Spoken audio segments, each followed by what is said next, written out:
ਚਾਵਲ ਸ਼ਬਦ ਤਖਤ ਦੇ ਮਾਲਿਕ श्री गुरु ग्रंथ साहब महाराज जी की पावन पवित्र गोद का निक मान रहे गुरु रूप प्यारे खालसा जीओ आओ सब तो पहले रचना पवित्र करो सतगुरां की बख्शी हुई फतेह प्रवान करो सारियां संगतां बड़ी अदब सत्कार सहित आखो वाहिगुरू जी का खालसा वाहिगुरू जी की फतेह। हुणी हुणी ढाडी सिंह शहीदा की याद कवित पढ़ रहे सन। शहीद शब्द दरअसल मेरी पंजाबी मां बोली का शब्द नहीं। शहीद शब्द अरबी भाषा का शब्द है जिहड़ा शहादत दे के किसी चीज नूं सच्चियां साबित करे लोग उन्हें शहीद कहते हैं। एक उर्दू का शायर कहता है शहीद की जो मौत है वो कौम की हयात है, हयात को हयात यहाँ मौत की हयात है। सिख इतिहास में जे मैं शहीदा का इतिहास कह देवा इस कोई अटकथनी नहीं होगी क्योंकि सिख इतिहास का कोई गया पन्ना नहीं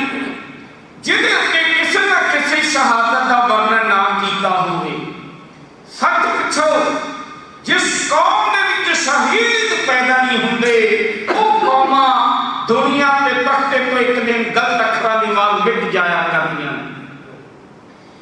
एक शायर कहंदा है, भगत सूरमा ते दान करन वाला, पैदा लाल माता बिरली करे कोई कोई। हर कोई अपनी पंड नूं चकदा है, पंड किसे दी सीस ते धरे कोई कोई।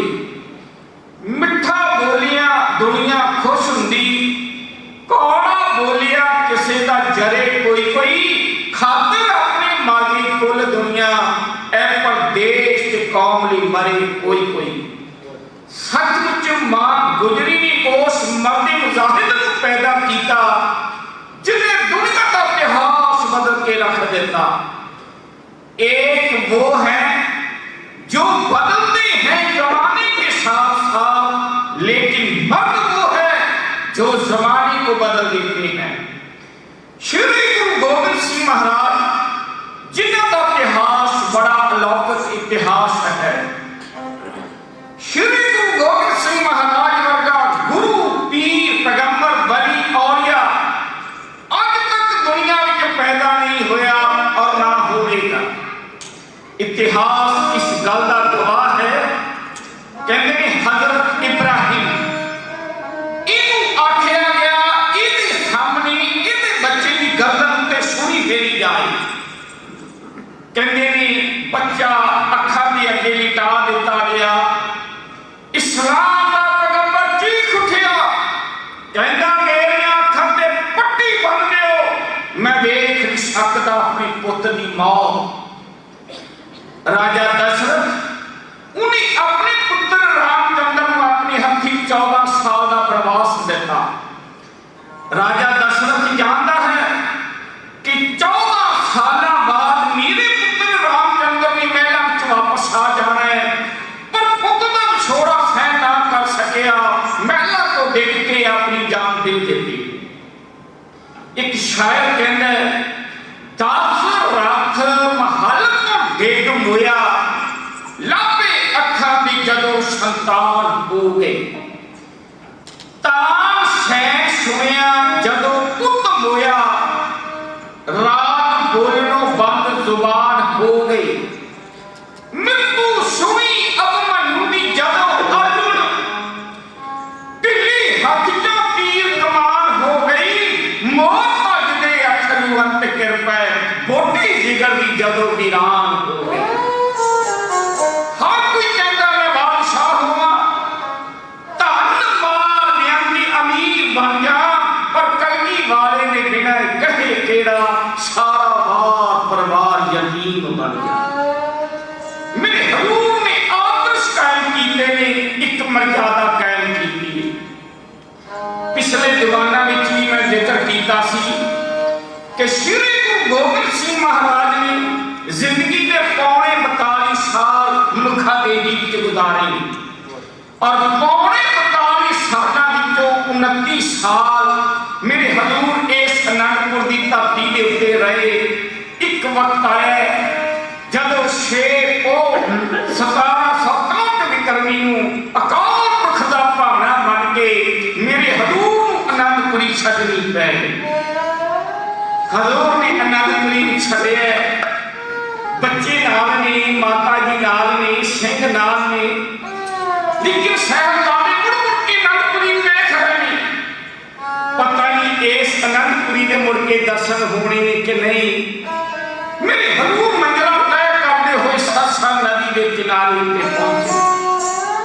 इतिहासकार लिखते हैं कि सरसा सलाम छूक रही है, इधरों अमृत वेले का नजारा खड़क पिया। महाराज ने पूछा, गया सिंह जी अमृत वेला हो गया? हाँ बादशाह, अमृत वेले का नजारा है। कह लगे हरासा जी की बात की शुरू करो। वाहिगुरु, अगे नदी बग रही है, पीछे दुश्मन हमलावर हो चुका है, सिर पे पईया हुई आकड़ा में इशारा किया। महाराज कह लगे, गया सिंह जी, ये जिंदगी में हर काम छड्डे जा सकते हैं, पर सरकार पुरख दा सिमरन नहीं छड्डिया जा सकता। आस्था जी की आवाज का कीर्तन जरूर होगा। रागियां ने साज खोल लए, आसा जी की वार का कीर्तन शुरू हो गया। श्री गुरु गोबिंद सिंह महाराज अकाल पुरख दे नाल बेटी जोड़ के बैठ गए। इधरों दुश्मन हमलावर होया। कहते भी बाबा जीवन सिंह जी उठे, बाबा उदय सिंह जी उठे, भाई नचित्तर सिंह उठे, साहिबजादा अजीत सिंह उठे है। कैसा अनोखा कीर्तन है। एक पासे साज बज रही और एक पासे तलवारां खड़क रही। आखिरकार रागियां ने आसा जी के वार के कीर्तन का भोग पाया। श्री गुरु गोबिंद सिंह महाराज ने उच्ची आवाज के नाल जयकारा छड्डिया। जयकारा छड्ड के हजूर माता गुजरी जी के कोल आ गए। माता जी समा बड़ा भयानक है। वड्डे साहिबजादियां की जिम्मेवारी मेरी है, छोटे साहिबजादियां की जिम्मेवारी तुहाडी है। ऐनी कर कह के हजूर रख के घोड़े की काल में पैर मार के पलाटी हो गए घोड़े के सवार। हजूर ने घोड़े सरसा नदी में ठेल दिए। कहते साहिबजादा अजीत सिंह के साहिबजादा जुझार सिंह ये अपने पिता मान मिले, लेकिन दो छोटे साहिबजादे राजमाता माता गुजरी की परवाह नाल पिछड़ गए। वेखो कुदरत दे रंग दे कदे शीश उत्ते सोने दी शक्ल झुलदे सी, अज नीले आकाश हेठां तुरे जा रहे ने। कदे हवाला सिंह न्यों के मत्थे टेकदे सी, अज जंगल दे रख निष्कारा कर रहे ने। कंडे वज वज के चरनां च लहू निकल रहा है। जिद्दों दी लंघदे जा रहे ने, धरती दी छाती उत्ते लहू दी मेहंदी लगदी जा रही है। आखिरकार चुप खत्म हुई। मां किथे जा रहे हैं? कितनी दूर अपना घर है, आप क्यों इकल्ले रह गए हाँ? बड़ा सवाल के सवाल है। तुरे जाने जाती या पोतरियां ने कुछ सवाल जवाब करना माता पुत्र प्रश्न।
मनुख मिलिया, खंतुरा मारिया, वे गंगू माता जी तुसी किथे?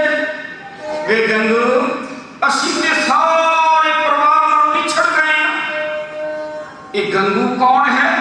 ये गुरु घर दा रसोईया है। 21 साल गुरु घर दा रसोईया रहा। अज पता लगना है कि गुरु घर दे नाल कितनी को वफादारी करता है। ये गंगू कहने लगा, माता जी कोई फिक्र ना करो, अमरंडे के नाल मेरा पिंड है सहेड़ी। 1 महीना रहो, 2 महीने रहो, 5 महीने रहो, जदों जंग युद्ध खत्म हो जाएंगे आपां महाराज नूं जा मिलांगे। इन मिठियां मिठियां गल्लां करके माता जी और साहिबजादियां को अपने पिंड सहेड़ी ले आया। इन्हें अपनी मां के नाल मुलाकात करवाई है। मां ये श्री गुरु गोबिंद सिंह ने माता जी ने, ये श्री गुरु गोबिंद सिंह महाराज जी ने छोटे साहिबजादे ने, साहिबजादा जोरावर सिंह, साहिबजादा फतेह सिंह। इहदी मां ने जदों ये सुनिया कि मेरे घर गोबिंद की लाल आई, मेरे घर गोबिंद की माता जी आई ने, कह के माता जी के चरणों ते कह गई, कह लगी धन भाग मेरे घर अज गोबिंद की लाल आई, गोबिंद की माता जी आई। देखो सारा कुछ सस्सा नदी के कंढे उत्ते विछड़ चुका जी। हाँ, एक पैसियां की खुरदी नाल जरूर आ गई है। गंगू की निगाह बार-बार उन्हां पैसियां की खुरदी उत्ते जा रही है। सोच रहा है कि जिंदगी च बड़े पापड़ वेले ने, पर जे किते आ माया मेरे हाथ लग जाए, मैं रातों रात अमीर बन जावांगा, अमीर। ये माया है जो बंदे को शैतान बना देती है। श्री गुरु ग्रंथ साहब महाराज कहते ने, माया कोई नागनी जगत रही लपटाई।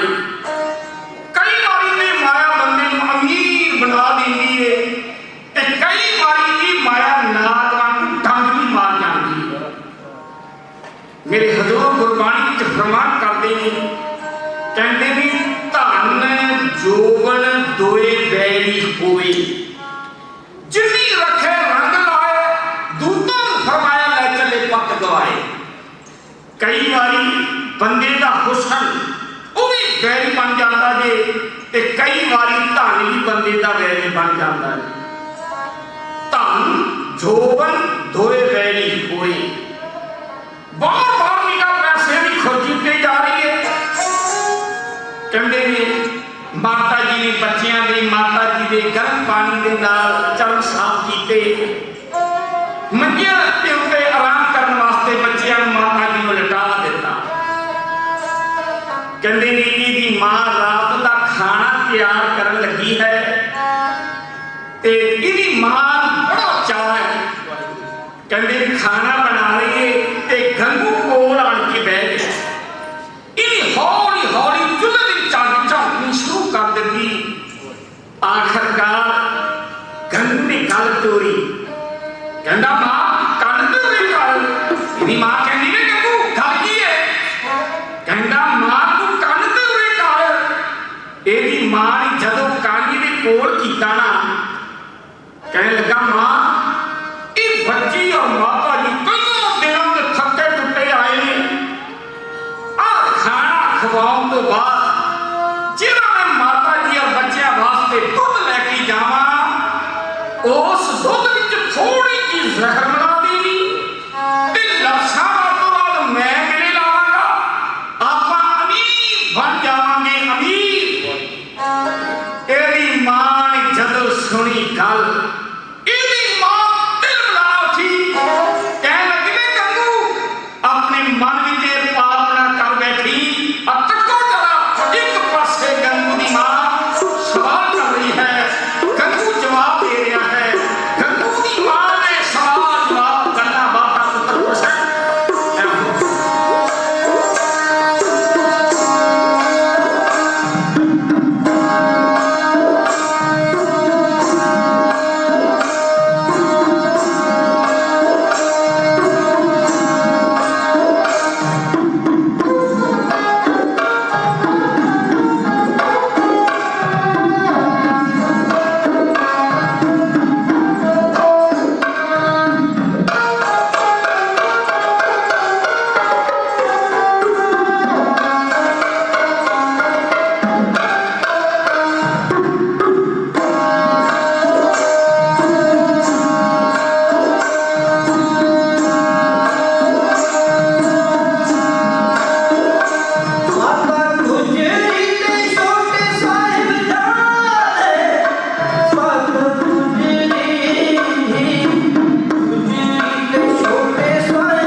कहते ने खाना खवाया गया, माता जी और बच्चे आराम करने वास्ते लेट गए ने।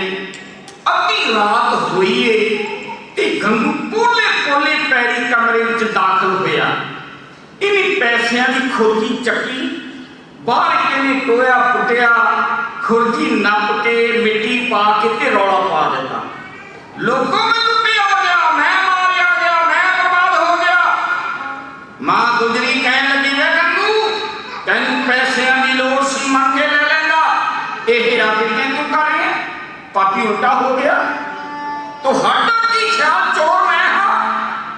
मां गुजरी कहने लगी, वे गंगू मैं सौ नहीं सी रही, मैं जाग रही सा। कभी दुखिया भी कोई नींद आई है?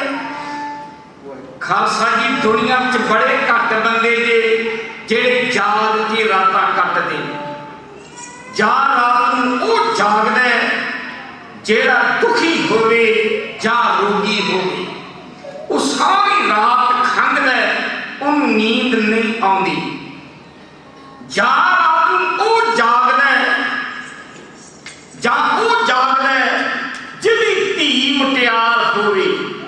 वो सतगुरां दी चरण अरदास करदा है, सतगुरु मेरे ते कृपा करो, मैं अपनी धी दे हथ पीले कर सका। तुसां अखबारां पढ़ियां होणगीआं, सोशल मीडिया दे उत्ते तुसीं तक्किया होवेगा, एक छोटी जी लड़की जिहदा नाम सी आसिफा, मापियां दी इकलौती बेटी, ਉਹਦੇ ਨਾਲ ਪਾਪੀਆਂ ਨੇ जो दुकर्म किया, साडा भी सिर झुक जाता है। धीआं सब दियां सांगियां ने, पर पापी पाप करन तो नहीं टल रहा। सचमुच मैं कहना कि जे अज श्रीमान संत बाबा जरनैल सिंह जी भिंडरां वाले हुंदे तां शायद इहो जिहा कर्म करन तो कोई हर बंदा पिछे हटदा। पर माफ करना खालसा जी, सिर झुकता है हिंदुस्तान का नाम लेंगे। जो उत्थे अज हालात हो रहे हैं, मैं इस विषय पर जाना नहीं चाहता। मैं अपने वालों अपनी ढाडी जत्थे वालों उस छोटी लड़की बेटी आसमा नूं सलाम करता हाँ, सलूट करता हाँ। मैं अपनी ढाडी जत्थे वालों तुहाडी संगत वालों श्रद्धा के फुल भेंट करता। सारे हिंदुस्तान की इस गल का रोष है और शायद 20 तरीक को हिंदुस्तान बंद करने का सदा भी दिता गया है। पर दुख होंदा है जदों अज असीं धीआं दे उत्ते इहो जिहे कर्म कर रहे हैं। मैं जिक्र कर रहा कि रात नूं जा बंदा वो जागदा है जिहदी धी मुटियार होवे, वो अरदास करदा है, सतगुरू मेरे ते कृपा कर दे, मैं अपनी धी दे हथ पीले कर। जा रात को जागदा जिन्हें चोरी करनी होवे, वो हिरकंदा का सहारा ले लेके जागदा चोरियां करदा। ते जा रात को जागदा जिन्हें भ्रंट निकले हों, उन सुपने में भी थानेदार नजर आउंदा है। ते खालसा जी जा रात को जागदा जिन्हें अकाल पुरख दी बंदगी करनी होवे। भिन्नी रैनड़िए चौकन तारे जागन संत जना मेरे राम क्या। मैं हाथ जोड़ के बेनती करा, मेरी सिख कौम लकीर दी फकीर है। अब पिछे मेरी सिख कौम ने एक बड़ा बड़ा रौला पाया, बड़ा बड़ा रौला पाया, पता नहीं केड़ा।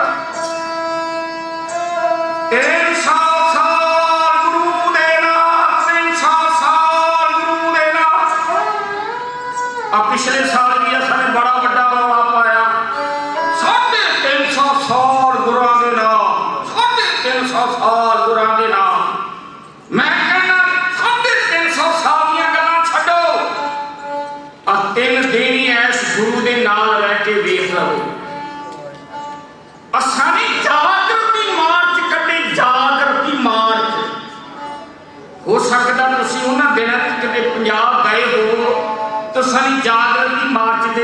कीते होण। ये जागृति मार्च मेरे नवा शहर च आया, मैं प्रोग्राम करके वापस घर आया। मैं अपनी सरदारनी नूं कहा भी अज अपने नगर दे विच जागृति मार्च आया है, चल दर्शन कर आइए। जदों मैं दर्शन करन गया 75,000 लोगों का इकट्ठ, मेरा मन गदगद हो उठा। मैं श्री गुरु ग्रंथ साहिब महाराज जी का कोटान कोटान धन्यवाद किया। शुक्र है सतगुरु संत गुरु ग्रंथ साहिब महाराज प्रति जागृति आ गई। अमृत में उठ के स्नान करके जदों रूटीन मुताबिक मैं गुरुद्वारे में नमस्कार करन गया, गुरु घर दा वजीर चौर कर रहा सी, रागी आसा जी दी वार दा कीर्तन कर रहे सी ते गुरुद्वारे दा सारा हाल खाली गया। दसो कैसी जागृति है। माफ करे असा ने अपनी संगतां लंगर उत्ते भिजा रहा है। मैं कहना हूँ और जिथे गुरु का लंगर छकते जे ना उत्थे गुरबाणी का लंगर भी छकिया करो, इतिहास का लंगर भी छकिया करो। इधर तको जरा पापी उल्टा हो गया, कहता तुहाडा की हाल चोर मैं आ। मां गुजरी कहंदी गंगू मैं जाग नहीं सी, मैं जाग रही सौ नहीं सी रही। कहता तुसी सरकार ने मांगी हो, मैं हुणे मंदी जाके दवा करदा हां। पापी नहीं टलिया, मां ने बड़ा जोर लाया, मां गुजरी ने बड़ा समझाया। ये मरने पहुंचा खानीदास समझानी खानी खान कहने का सरकार का ऐलान है कि गुरु गोबिंद सिंह के परिवार का कोई मेंबर बढ़ावे उसको इनाम मिलेगा। हाँ हाँ गंगू तेन इनाम मिलेगा। लई पुलिस की गाल आम के पिंड से इनके राह आ लिया। माता जी और साहिबजादे ने गिरफ्तार कर लिया गया। इतिहास का लिखते भी पहली रात मरंडे रखे गए, अगले दिन सरहद पहुंचा देते गए। इतिहासकारों ने लिखा कि 8 को 1767 विक्रमी चमकौर का जंग खत्म होया। 9 को गवर्नर ऑफ सरहद सूबेदार वजीर खां वापस रंदा आया। 10 को ने ऐलान किया ते 11 को ने बच्चों की पहली पेशी सदी। बड़ा खुश है, कहता की होया जे गुरु गोबिंद सिंह 10 लाख के घेरे तो बच के निकल गया। ओदियां मासूम जिंदा मेरे कब्जे विच ने। लोग गुरु गोबिंद सिंह की झुकी हुई धौन देखणगे ते ओ पापी ये नहीं जानता कि शेर के बच्चे शेर होया करदे। 11 को दा सूरज चढ़िया, सिपाही आए, माता जी बच्चों को तैयार करो कचहरी दे विच ले जाना है। मां गुजरी ने वस्त्र पहनाए, दस्तारा सजाइया, कलगियां लाइया, उठ के सीने ना ला के कहने लगी बच्चों मैं जिंदगी में बड़ियां खेडां खेडियां नहीं, एक आखिरी खेल खेलन चले जे, देखियो किते हार ना जाओ। बच्चों मैं जिंदगी में बड़े इम्तिहान दिते नहीं, एक आखिरी इम्तिहान देन चले जे, देखियो किते फेल ना हो जाओ। बच्चियां ने बड़े हौसले के नाल माता जी ने जवाब दिते ने। मां गुजरी ने बच्चों को कचहरी वाल रवाना किया। कहने ने जदों रथ कचहरी के अगे जाके खड़ा होया, साहबजादा फतेह सिंह खुर्दी के नाल दरवाजे वाल बढ़िया। वीर जोरावर सिंह ने आवाज मारी, वीर जी ठहरो।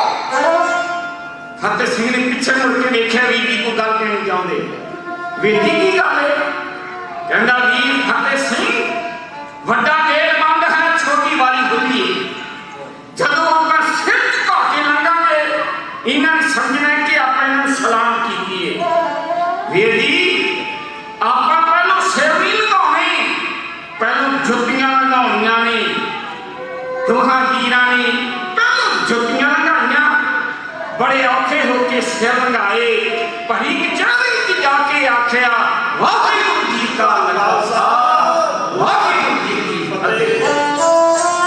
वजीर खां मेरिया मावा भैन धियां बैठे बेनती करा अपने बच्चों को फतेह बुलाउणी सिखाओ।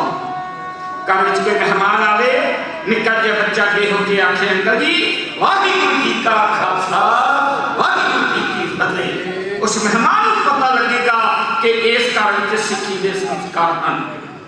बच्चे ने फतेह बुलाई। वजीर खां कहता बच्चों ये आनंदपुर साहब नहीं जिथे तुहाडी फतेह मन्नी जाएगी। तुसीं कहो सलाम, असीं कहांगे वालेकुम सलाम। साहिबजादा जोरावर सिंह कहणगा वजीर खान तैनूं अपना धर्म प्यारा है, सानूं अपना धर्म प्यारा है। वजीर खान सोचा कि पहला दिन है, बच्चों के नाल नरमी नाल पेश आया जाए। बच्चों की लेना जे सिक्खी तो तुहानूं खबर नहीं, तुहाडा पिता चमकौर के मैदान में शहीद हो चुका है। साहिबजादा जोरावर सिंह के चेहरे ते जलाल आया, कहंदा वजीर खान साडे पिता नूं कोई शहीद नहीं कर सकता, और चढ़दी कला विच ने और चढ़दी कला विच रहेंगे। कहंदा बच्चों की लेना जे सिक्खी तो इस्लाम धारण कर लो, ईद मान लो, धीआं दे डोले दे दियांगा, सत्तां पीढ़ियां तक मालो माल कर दियांगा। पर बच्चियां ने दीन चाह तो इनकार कर दिता। 11 कौन बच्चे पेशी भुगत के वापस आ गए। 12 पौधा फिर सूरज चढ़िया, सिपाही आ गए। कहते नहीं माता जी प्यार करो, कचहरी चल जाना है। महापुरी ने फिर प्यार किए, कचहरी वाला रवाना कर देते। 12 पूर्व भी आके बच्चे ने पढ़ी कचहरी चाखिया। वाहिगुरू जी का खालसा, वाहिगुरू जी की फतेह।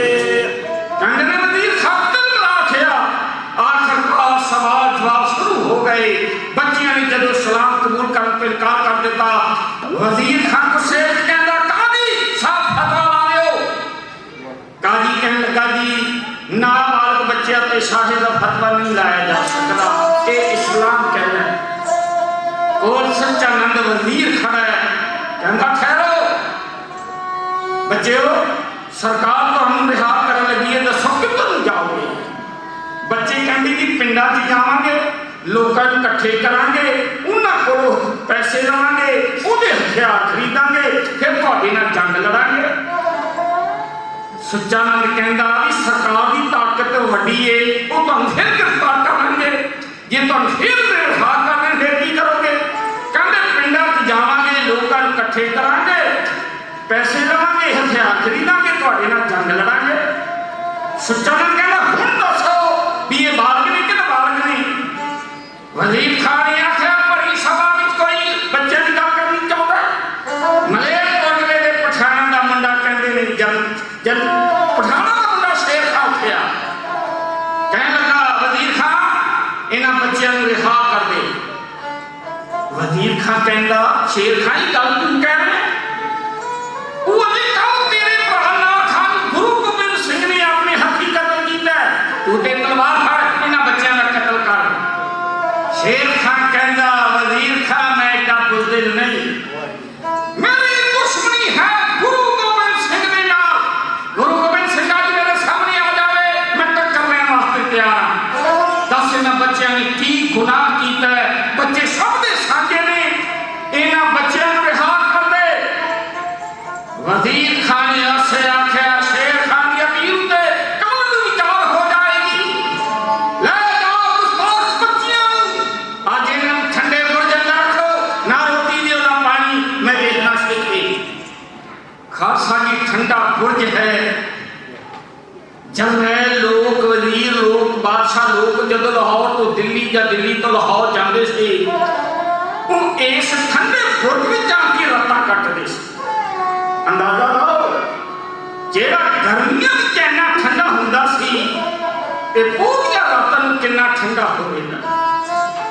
खेमा चाहांगा अज तुसीं किते सरहंद जाओ, तुहानूं ठंडा बुर्ज वेखण नूं नहीं मिलेगा, क्योंकि साडे कासेवा वाले बाबे ये जिथे वड्डियां वड्डियां संगमरमर दीयां बिल्डिंगां बना रहे हैं, उत्थे नाल नाल साडीआं इतिहासिक निशानियां भी मिटाउंदे चले जा रहे हैं। मैं एक बाबा जी ने कहा, मैं कहा बाबा जी तुसां ने ठंडा बुर्ज ढाह के बहुत बड़ा गुनाह किया। मैनूं कहण लगे ज्ञानी जी तुसीं पुरानी घर विच रहना पसंद करोगे। मैं कहा बाबा जी ते कोई तर्क ना होया। मैं कहा कभी तुसीं इंग्लैंड जाओ, किसी बाहरले मुल्कां च जाओ, उन्होंने अपनी निशानियां यादगारी निशानियां अज भी संभाल के रखियां हुई ने, पर असीं अपनी निशानियां मिटाउंदे चले जा रहे हैं। खैर एक वखरा विषय है।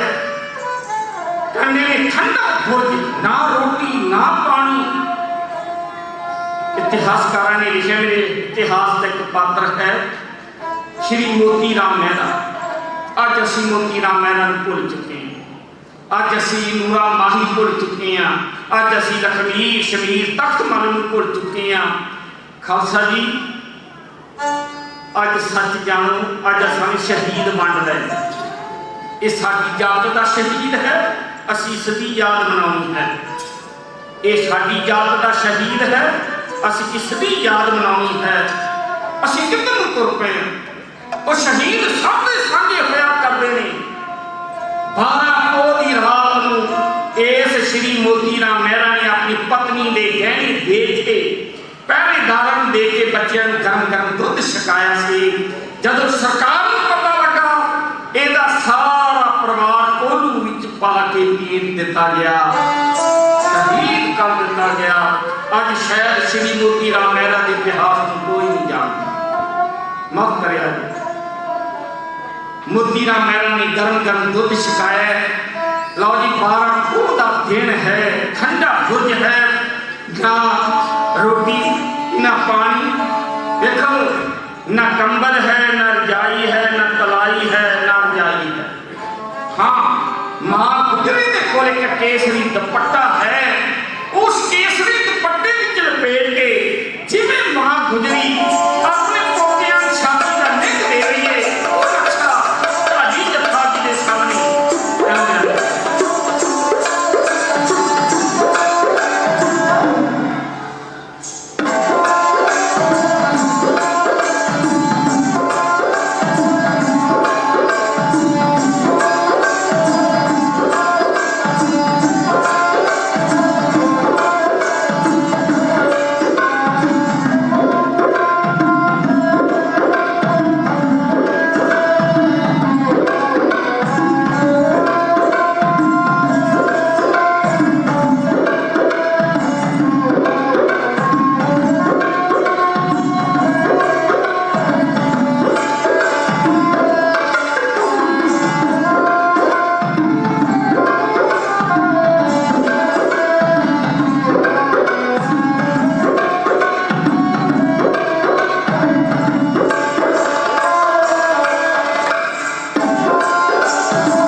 करके जाए रब करके मुगल सरकार करके जाए रब करके करके जाए रब करके करके जाए रब करके तो 12 ਪੋਹ ਦੀ ਰਾਤ ਸਾਰੀ ਰਾਤ ਮਾਂ ਗੁਜਰੀ ਆਪਣੀ ਪੋਤਿਆਂ ਨੂੰ ਛਾਤੀ ਦਾ ਨਿੱਘ ਦੇ ਕੇ ਆਪਣੇ ਵੱਡੇ ਵਡੇਰੀਆਂ ਦੀਆਂ ਕਹਾਣੀਆਂ ਸੁਣਾਉਂਦੀ ਰਹੀ। ਸ਼੍ਰੀ ਮੋਤੀ ਰਾਮ ਮਹਿਰਾ ਨੇ ਇਹਨਾਂ ਬੱਚਿਆਂ ਨੂੰ ਮਾਤਾ ਜੀ ਨੂੰ ਗਰਮ ਗਰਮ ਦੁੱਧ ਛਕਾਇਆ। ਜਿੱਥੇ ਅਸੀਂ ਉਹਨਾਂ ਸਾਹਿਬਜ਼ਾਦਿਆਂ ਨੂੰ ਯਾਦ ਕਰਦੇ ਹਾਂ ਉੱਥੇ ਅਸੀਂ ਸ਼੍ਰੀ ਮੋਤੀ ਰਾਮ ਮਹਿਰਾ ਨੂੰ ਵੀ ਯਾਦ ਕਰਦੇ ਹਾਂ। मेरिया मावां भैणां धीआं संगतां बैठियां ने मैं हथ जोड़ के बेनती करनी चाहां। वैसे 13 पोह की रात मेरी बेनती है असी सारा साल गद्दियां उत्ते बड़ा आनंद माणते हैं पर 13 पोह की रात को कभी अपनी मंजियां के उत्ते पलंगां के उत्ते ना सोया करो। उस दिन धरती ते आसन ला के ਸਾਹਿਬਜ਼ਾਦਿਆਂ ਨੂੰ ਸ਼ਬਦਾਂ ਦੇ ਫੁੱਲ ਭੇਟ ਕਰਿਆ ਕਰੋ। ਉਹਨਾਂ ਦੀ ਯਾਦ ਵਿੱਚ ਚੌਪਈ ਸਾਹਿਬ ਦੇ ਪਾਠ ਪੜ੍ਹੋ, ਜਪਜੀ ਸਾਹਿਬ ਦੇ ਪਾਠ ਪੜ੍ਹੋ। ਮੇਰੀ ਹੱਥ ਜੋੜ ਕੇ ਬੇਨਤੀ ਹੈ। ਵੈਸੇ ਸਾਡੇ ਪਿਛਲੇ ਵੱਡੇ ਵਡੇਰੇ ਮੰਜਿਆਂ ਤੇ ਨਹੀਂ ਸੀ ਸੌਂਦੇ। ਉਹਦੇ ਇਹਨਾਂ ਦਿਨਾਂ ਵਿੱਚ ਵਿਆਹ ਵੀ ਨਹੀਂ ਸੀ ਰੱਖਦੇ, ਕੋਈ ਸਮਾਗਮ ਵੀ ਨਹੀਂ ਸੀ ਰੱਖਦੇ ਹੁੰਦੇ। ਉਹ ਕਹਿੰਦੇ ਹੁੰਦੇ ਸੀ ਕਿ ਇਹਨਾਂ ਮਹੀਨਿਆਂ ਦੇ ਵਿੱਚ ਸਾਡੇ ਬੱਚਿਆਂ ਨੂੰ ਸ਼ਹੀਦ ਕੀਤਾ ਗਿਆ ਸੀ। पर अज असी सारे संस्कार भुल गए हाँ। असी ब्याह भी रखन लग पे हैं, असी समागम भी करन लग पे हैं। मेरी हाथ जोड़ के बेनती है कि 13 पोह की रात उस दिन मंजियां के उत्ते पलंगां के उत्ते ना सोया करो। धरती ते आसन ला के ਸਾਹਿਬਜ਼ਾਦਿਆਂ ਨੂੰ याद करते हुए उन्होंने शब्दां दे फुल भेंट करिया करो। समा रफ्तार नाल अगे वध रहा है।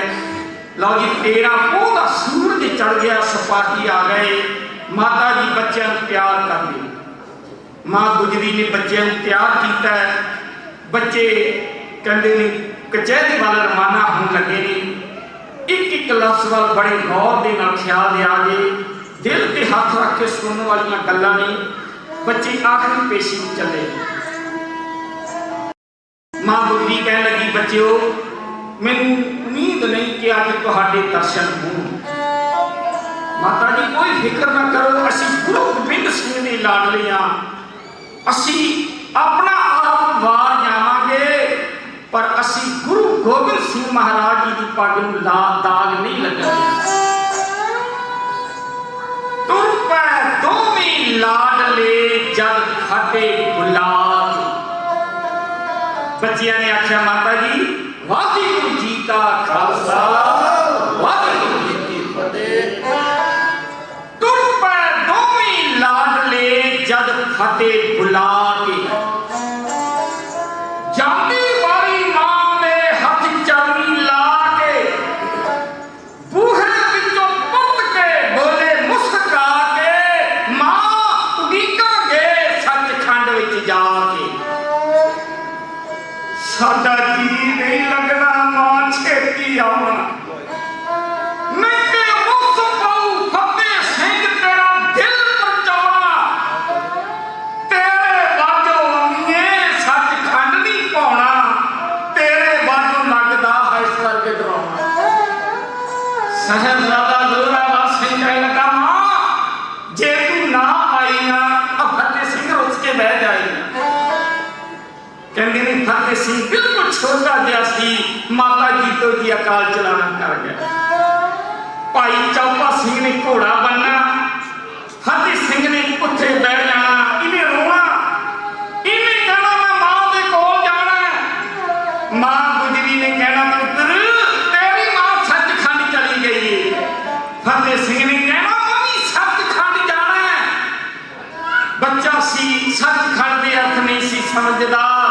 मां गुजरी ने कहना पुत्र जिस दिन तू सचखंड जाएगा तेरी दादी मां तेरे नाल सचखंड जाएगी। उठी मूर्त प्यार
के बच्चों ने आख्या वाहिगुरू जी का खालसा वाहिगुरू जी की फतेह। सवाल जवाब शुरू हो गए।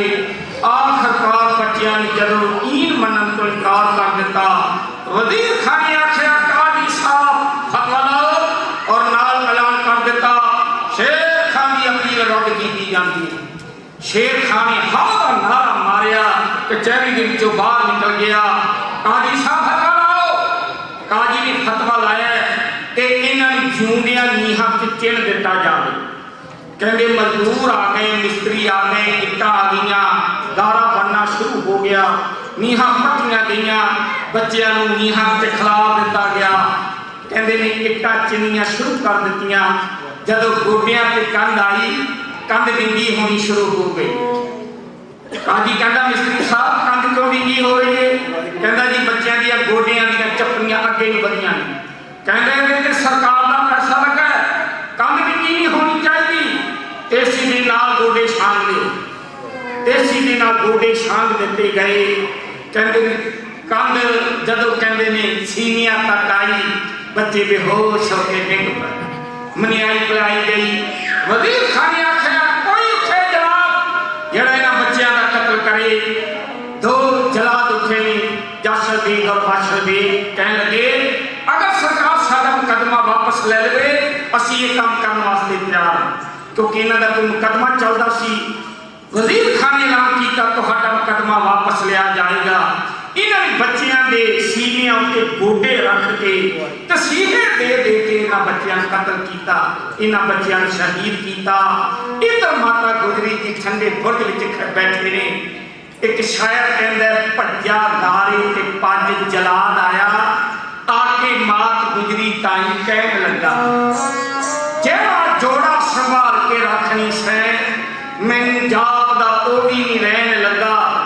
माता उठ के वेखते सही तेरे बेटे दे बेटे आ जा रहे ने, रेशम विच लपेट के रखनी सै, कंधा विच लपेटे आ जा रहे। मातम चोरा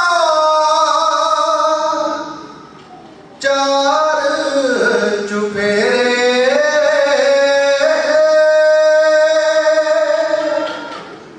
चिणते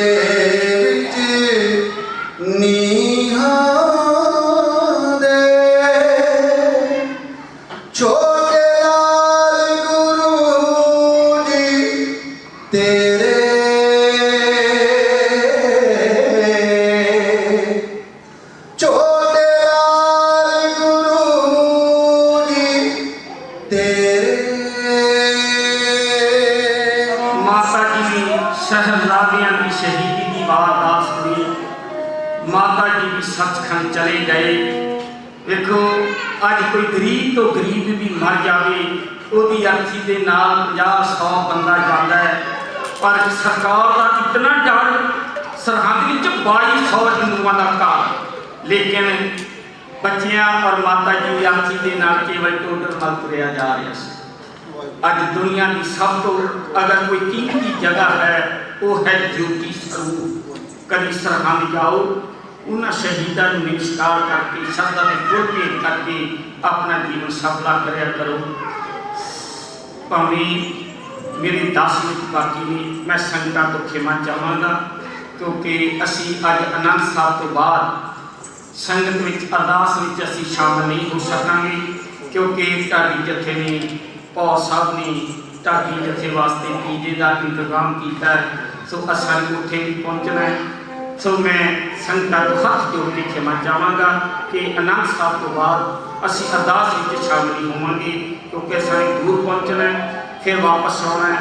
सो मेरी हाथ जोड़ के बेनती है कि कल जो मैं इतिहास का पन्ना बयान करना है उन बहुत घट ढाडियां टीचर ने शोध का यतन किया है। मैंने बहुत सारे सज्जनों ने आन के हुक्म किया सी, ज्ञानी जी भी गुरु गोबिंद सिंह महाराज के सारे इतिहास सुनते रहने हैं, पर गुरु गोबिंद सिंह महाराज का अंतला जीवन किवें सी, भी नदेड़ महाराज ने आप शहादत किवें प्राप्त की थी। बहुत घट संगतां नूं पता होगा कि गुरु गोबिंद सिंह महाराज आप किवें शहीद हुए। ਅਸੀਂ ਕੱਲ੍ਹ ਨੂੰ ਇਹ ਆਪਣੇ ਤੁਹਾਡੇ ਸਾਹਮਣੇ ਮਜ਼ਬੂਰ ਰੱਖਣ ਦਾ ਯਤਨ ਕਰਾਂਗੇ। ਤੋਂ ਅਖੀਰਲੇ ਦਿਨ ਅਸੀਂ ਤੁਹਾਨੂੰ ਸਿਰਫਰਾਜ ਕਿਵੇਂ ਗਿਆ ਇਹਦੇ ਬਾਰੇ ਚਾਨਣਾ ਪਾਉਣ ਦਾ ਯਤਨ ਕਰਾਂਗੇ, ਕਿਉਂਕਿ ਮੈਨੂੰ ਫਰਮਾਇਸ਼ਾਂ ਬਹੁਤ ਪਹੁੰਚ ਚੁੱਕੀਆਂ ਨੇ, ਆਸ ਨਾਲ ਪਰ ਫਿਰ ਵੀ ਸਾਡੇ ਕੋਲ 2 ਦਿਨ ਬਾਕੀ ਨੇ। ਅਸੀਂ ਹੱਥ ਜੋੜ ਕੇ ਬੇਨਤੀ ਕਰਾਂਗੇ ਕਿ ਇਸੇ ਤਰ੍ਹਾਂ ਹੁੰਮ ਹਮਾ ਕੇ ਗੁਰੂ ਨਾਨਕ ਦੇ ਦਰਬਾਰ ਵਿੱਚ ਆਓ ਤੇ ਗੁਰੂ ਨਾਨਕ ਦੇ ਘਰ ਦੀਆਂ ਖੁਸ਼ੀਆਂ ਪ੍ਰਾਪਤ ਕਰੋ। ਆਓ ਸੰਗਤਾਂ ਵੱਲੋਂ ਬਿਰਤ ਕੀਰਤਨ ਭੇਟ ਮਾਇਆ ਅਰਦਾਸ। ਸਤਿਗੁਰੂ ਸਾਰਿਆਂ ਦੇ ਨਾਮ ਜਾਣ ਹਨ। ਸਤਿਗੁਰੂ ਮਿਹਰ ਭਰਿਆ ਹੱਥ ਰੱਖਣ, ਚੜ੍ਹਦੀ ਕਲਾ ਦੇ ਰੂਪਤਾ ਚਰਨਾਂ ਦੀ ਜੀਤੀ ਬਖਸ਼ਿਸ਼ ਕਰਨ। ਆਓ ਫਿਰਤੀਆਂ ਕਾਗਰ ਕਰੋ। ਢਾਡੀ ਸਿੰਘ ਸ੍ਰੀ ਅਨੰਦ ਸਾਹਿਬ ਜੀ ਦਾ ਪਾਠ ਪੜ੍ਹਨਗੇ। ਸਾਰੀਆਂ ਸੰਗਤਾਂ ਗੱਜ ਕੇ ਆਖੋ ਸਤਿਨਾਮ।